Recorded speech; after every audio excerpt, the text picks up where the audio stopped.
Bien, muy buenos días. Hoy vamos a estar continuando la clase que corresponde a alteraciones cromosómicas y como segunda parte de este tema vamos a tocar lo que serían las alteraciones cromosómicas numéricas, o sea, alteración en la cantidad en cuanto al número de cromosomas.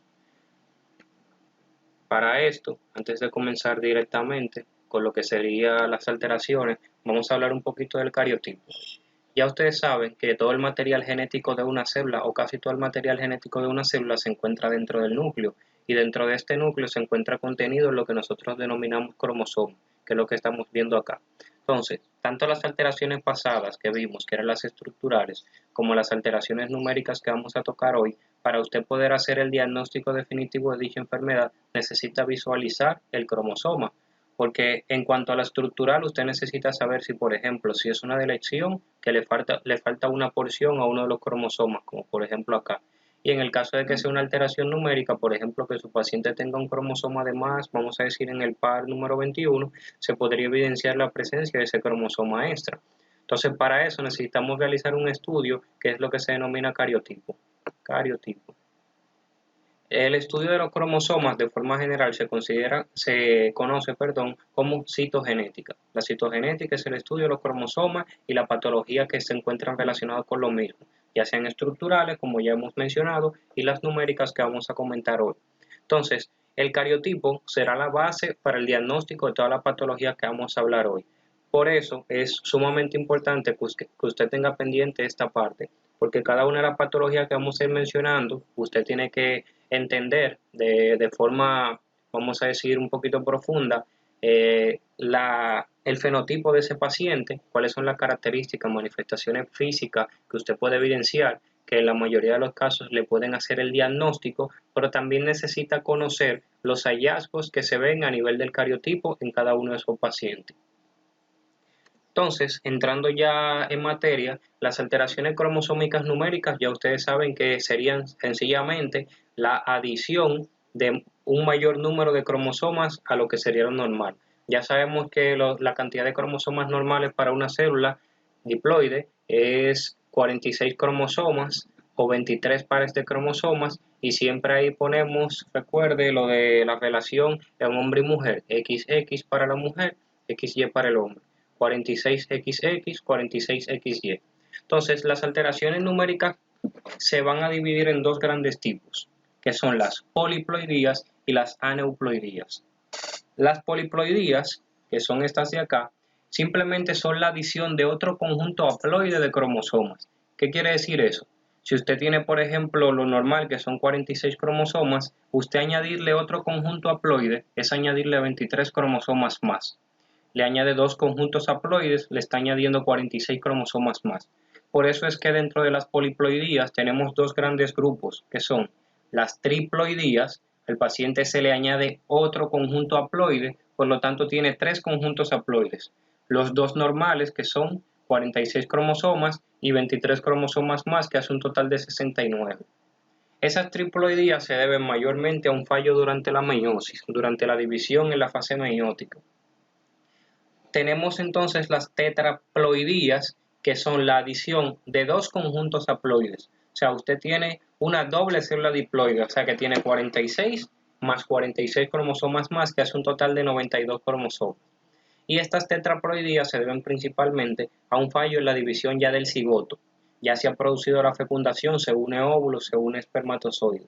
Bien, entonces es importante saber que dentro de estas poliploidías vamos a tener una patología que podríamos decir que es bien frecuente, que son los abortos espontáneos.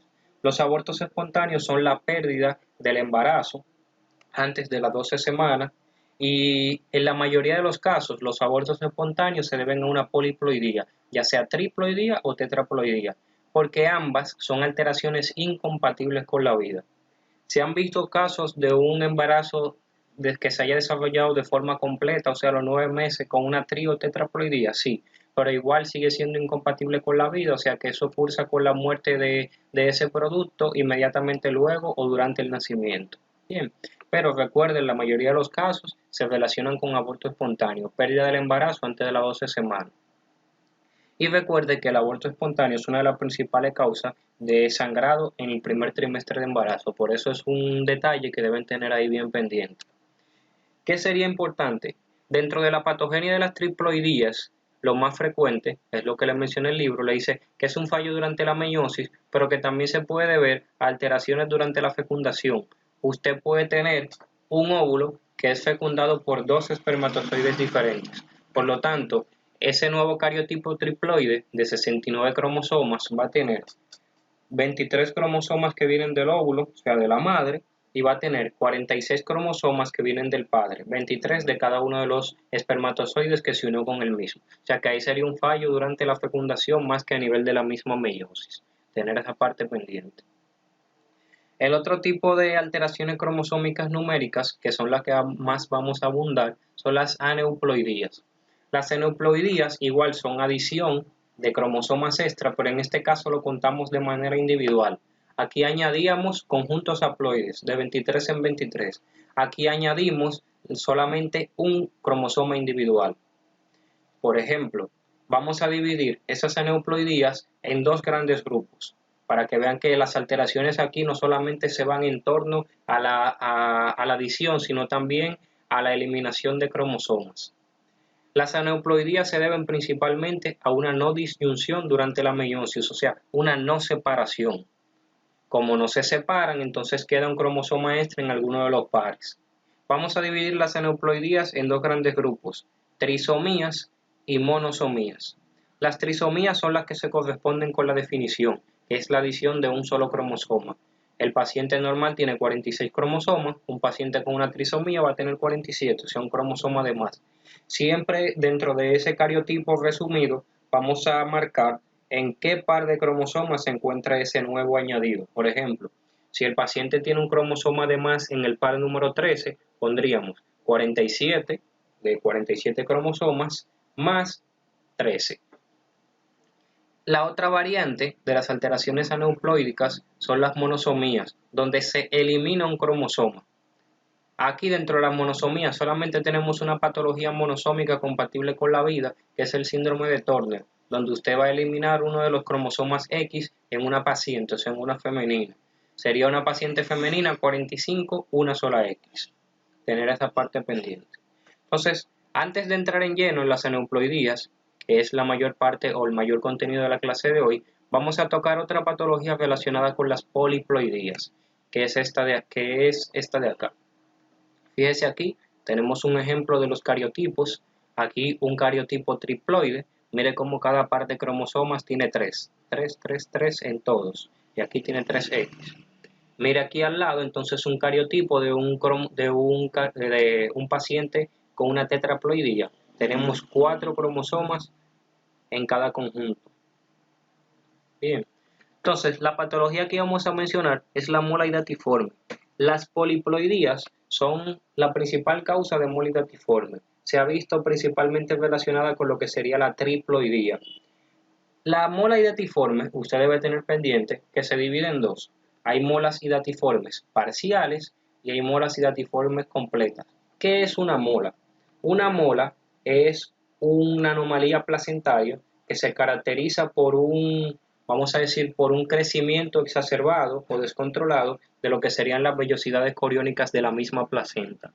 Entonces, una mola parcial es aquella donde usted va a encontrar en la sonografía o ya sea en el estudio histopatológico luego de haber retirado o sacado esa mola, usted encuentra tanto tejido placentario, o sea, vellosidades coriónicas, como tejido fetal. O sea que en ese paciente se comenzó a desarrollar un embrión, un feto.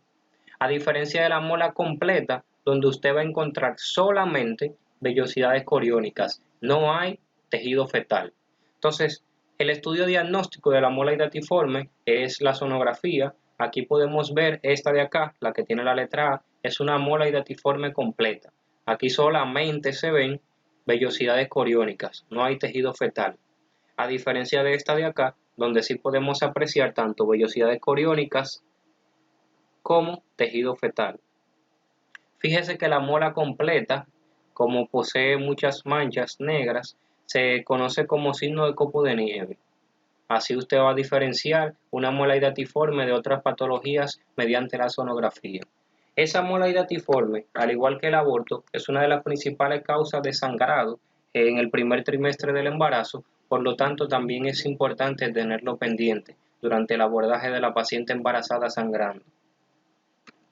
Entonces vamos ahora a lo que serían las alteraciones aneuploídicas. Vamos a hablar de trisomías y monosomías.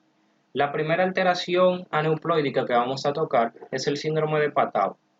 El síndrome de Patau es una trisomía del par número 13, o sea que el paciente sería 47 más 13, y esta patología tiene una prevalencia de 1 por cada 20.000 nacidos vivos, o sea que prácticamente es una enfermedad poco frecuente.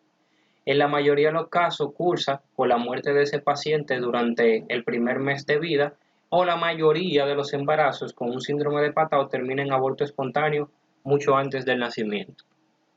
Entonces aquí tendríamos unas imágenes que nos van a hablar de las características o del fenotipo del paciente con síndrome de Patau.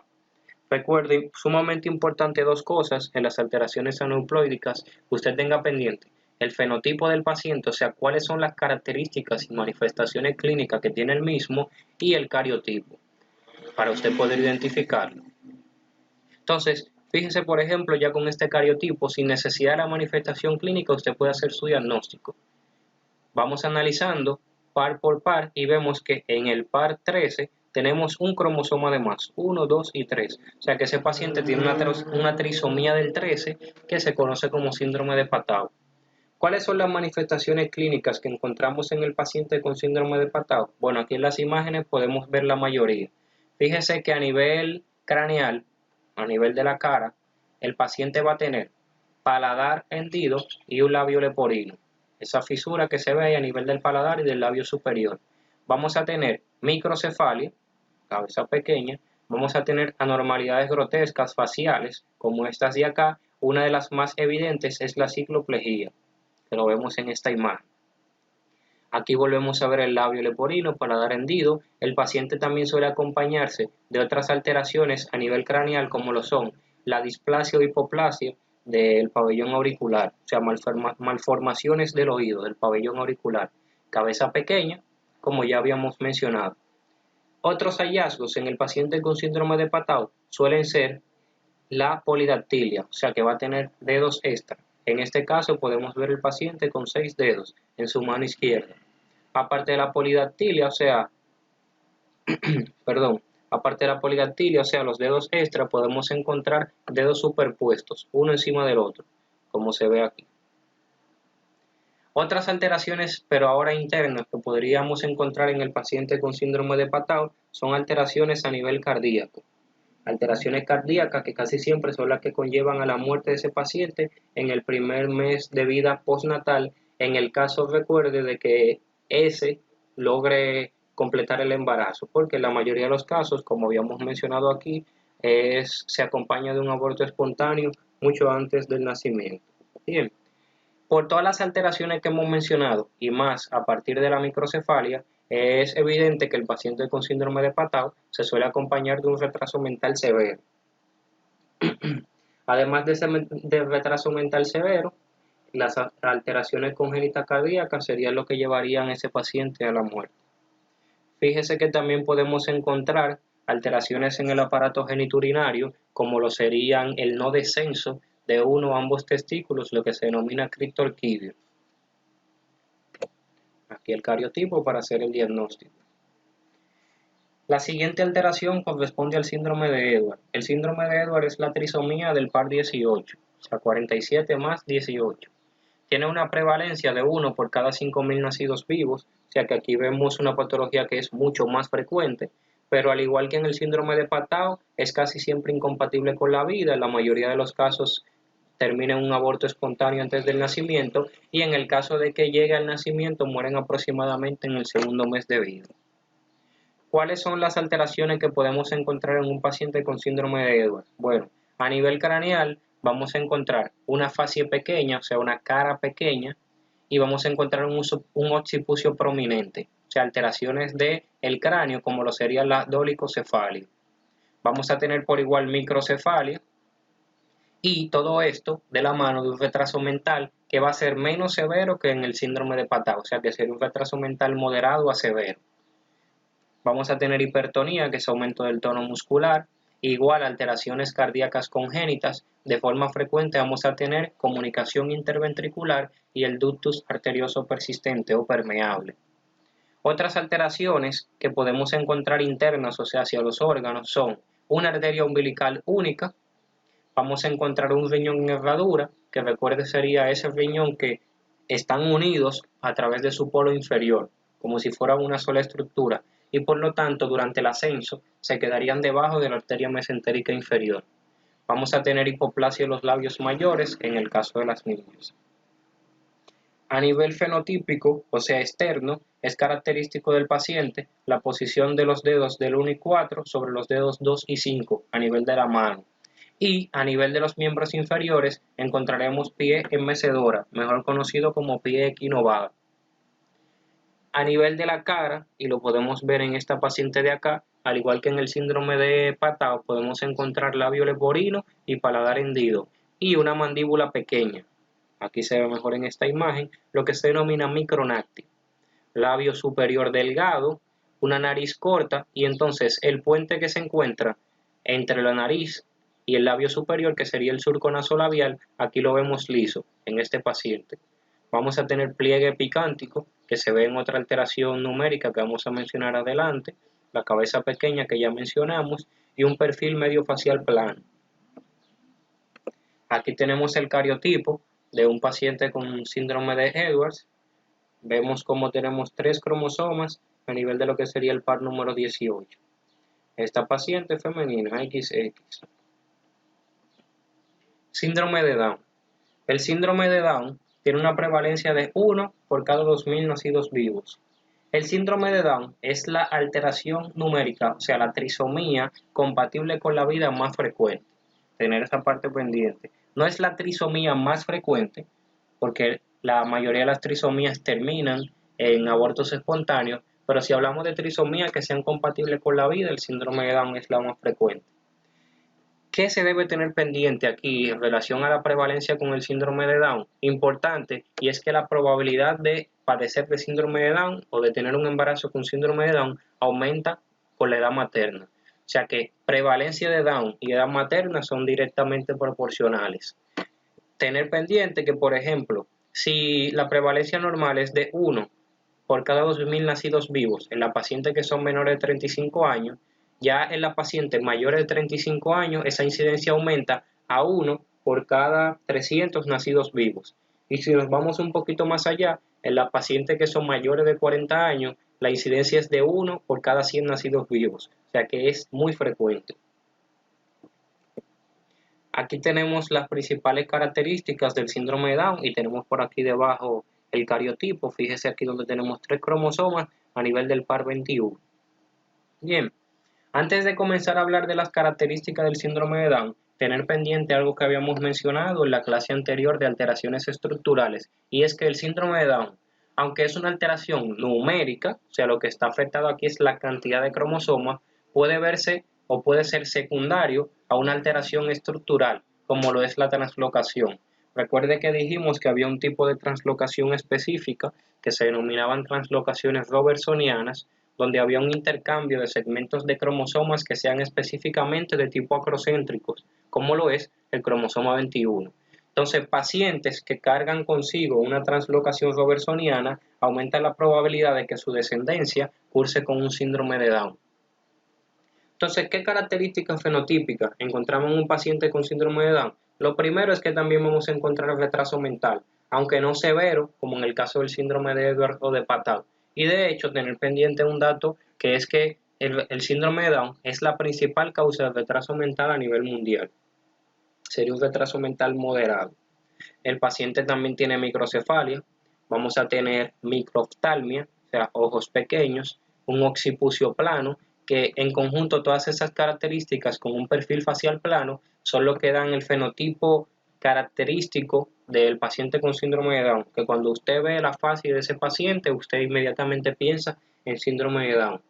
Vamos a tener ciertas alteraciones oculares, aparte de la microoftalmia, como lo que serían el coloboma, aparición de cataratas y glaucoma en edades tempranas.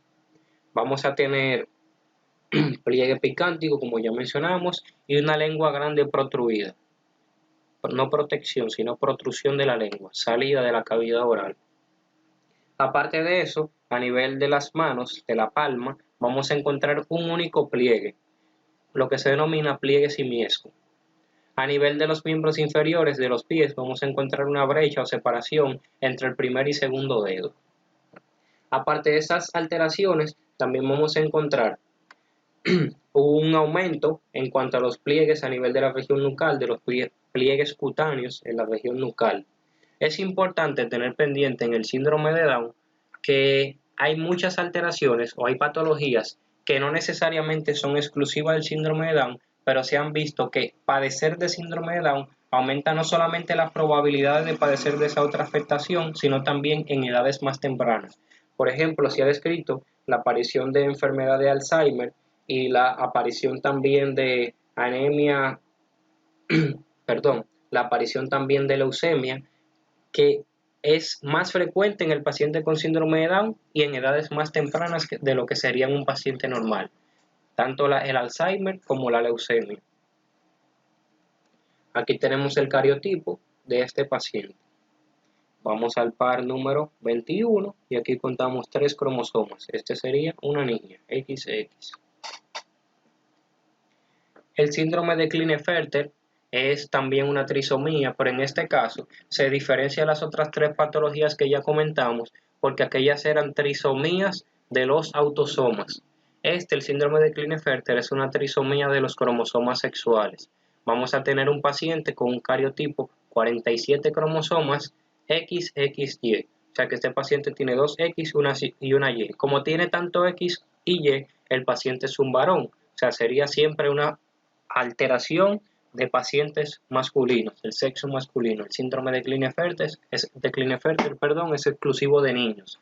Tiene una prevalencia de 1 por cada 1000 varones nacidos vivos. ¿Qué vamos a encontrar en el paciente con síndrome de Klinefelter? Bueno, ese paciente recuerde que tiene 2X. Entonces vamos a encontrar que la mayoría del fenotipo del paciente con síndrome de Klinefelter es que tiende a aparecer o evidenciar manifestaciones femeninas. ¿Qué vamos a encontrar en este paciente con síndrome de Klinefelter? Bueno, vamos a encontrar alteraciones en las venas, lo que serían venas varicosas, o sea, venas tortuosas, varices. Esto va a predisponer al paciente a padecer de úlceras en los miembros inferiores, pero estas úlceras pueden ser tanto de origen arterial como venoso.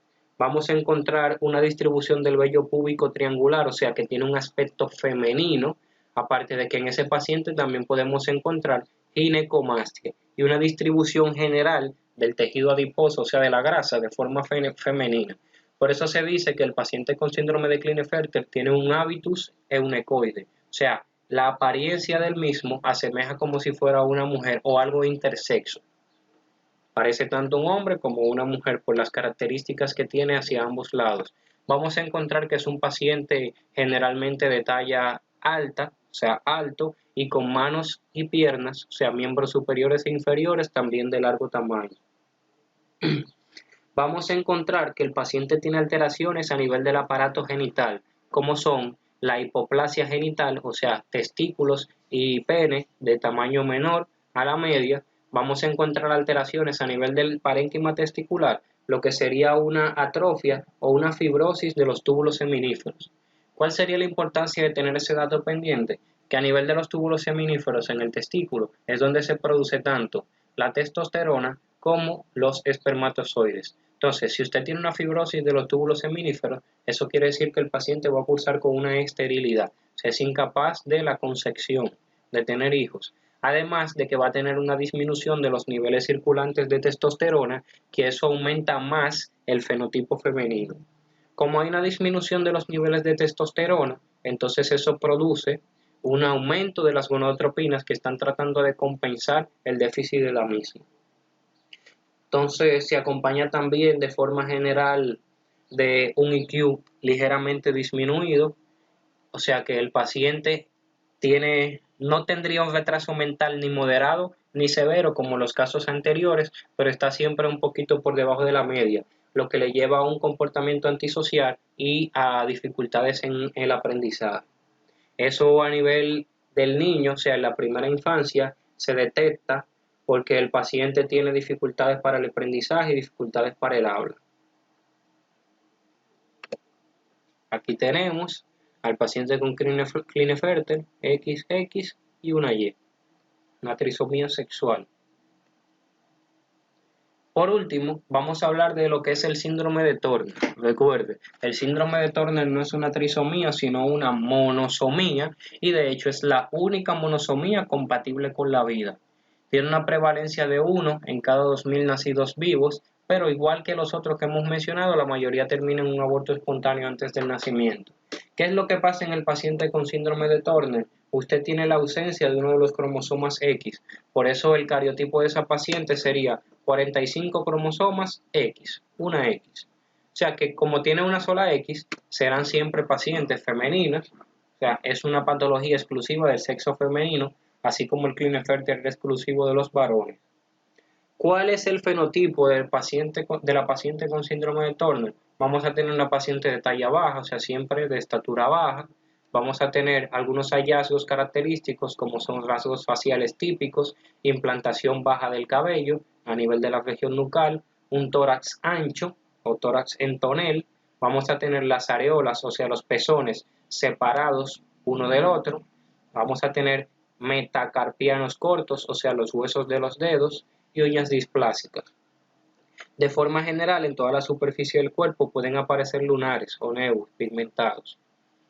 A nivel del corazón, vamos a encontrar alteraciones cardíacas congénitas, así como lo veíamos en el síndrome de Edwards, en el síndrome de Patau, aunque aquí suelen ser mucho menos leves. Característico es la coartación de la aorta en el paciente con síndrome de Turner. Un dato característico, y que se lo puse acá en esta imagen para que lo aprecien, es que la paciente con síndrome de Turner suele tener un cuello corto y una serie de pliegues que se conocen como pterygium colli. Por eso se dice que la paciente con síndrome de Turner tiene un cuello alar, corto y con pliegues. Vamos a tener un poco de desarrollo en lo que serían las características sexuales secundarias, como lo sería el crecimiento mamario. Por eso vamos a tener mamas hipoplásicas, o sea, poco desarrolladas, y vamos a tener disgenesia gonadal. O sea, la paciente o no tiene ovarios o tiene ovarios pequeños y fibróticos, o sea, que no van a funcionar de forma adecuada. Por eso es que la paciente con síndrome de Turner cursa con una amenorrea primaria. La amenorrea es no menstruación. Ahora, esa no menstruación puede ser primaria o secundaria. Primaria es que la paciente nunca ha visto la menstruación.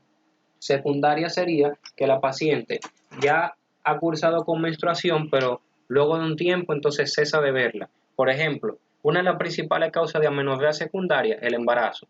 Es una paciente que está acostumbrada a tener la menstruación, quedó embarazada, ya no está viendo la menstruación. Eso sería amenorrea secundaria. En el caso del síndrome de Turner es una amenorrea primaria porque esa paciente, como o no tiene ovarios o tiene ovarios hipoplásicos ausentes o fibróticos, nunca va a poder ovular, o sea que no va a menstruar. Por eso el síndrome de Turner es una de las alteraciones que llevan de forma más frecuente a la paciente a consulta por amenorrea primaria. Aquí tenemos un cariotipo de esa paciente de nuevo con síndrome de Turner. Fíjese todos sus pares bien hasta que llegamos a los cromosomas sexuales y encontramos una sola X. Por último, para terminar con las alteraciones numéricas, un término que es el de mixaploidías. Dijimos al principio que las alteraciones numéricas se dividían en poliploidías, que eran tri- y tetraploidías, y en aneuploidías, que eran trisomías y monosomías. Una última clasificación, aunque mucho menos frecuente, son las mixaploidías. ¿Qué es eso? Una mixaploidía son condiciones donde el paciente tiene dos o más poblaciones celulares, el mismo, pero diferentes desde el punto de vista genético. O sea, es un paciente con una doble carga genética. Podemos encontrar, por ejemplo, un paciente que sea mitad una carga genética normal, lo que sería 46 cromosomas XX, por ejemplo. pero la otra mitad de su carga genética es 45 un X. O sea que la paciente tiene por una parte síndrome de Turner y por lo otro es una paciente normal. Eso es una mixaploidía. Ahora, la mixaploidía se divide en dos y es importante que usted conozca bien la definición y diferencia entre estos términos. Vamos a tener lo que se denomina mosaicismo y quimerismo. ¿Por qué hablamos de esto si son patologías que se ven de forma poco frecuente? Porque tanto en el síndrome de Klinefelter, síndrome de Down, como en el síndrome de Turner, se suele ver o suelen aparecer pacientes cuya explicación de su síndrome no es la no disyunción que vimos al principio, sino un mosaicismo. O sea, hay pacientes con síndrome de Down que son secundarios a un mosaicismo, igual en el síndrome de Klinefelter, igual en el síndrome de Turner. ¿Qué es un mosaicismo? Ya vimos, un mosaicismo son condiciones donde el paciente tiene dos o más poblaciones celulares diferentes desde el punto de vista genético, pero que ambas poblaciones, aunque sean diferentes, se originan del mismo cigoto. Que ahí estaría la diferencia con el quimerismo. El quimerismo igual son condiciones donde el paciente tiene dos o más poblaciones celulares diferentes desde el punto de vista genético, pero esas dos poblaciones celulares vienen de cigotos diferentes. Eso se debe tener pendiente. Mosaicismo del mismo cigoto, quimerismo de cigotos diferentes. Bien, esto ha sido todo con relación a las alteraciones cromosómicas numéricas.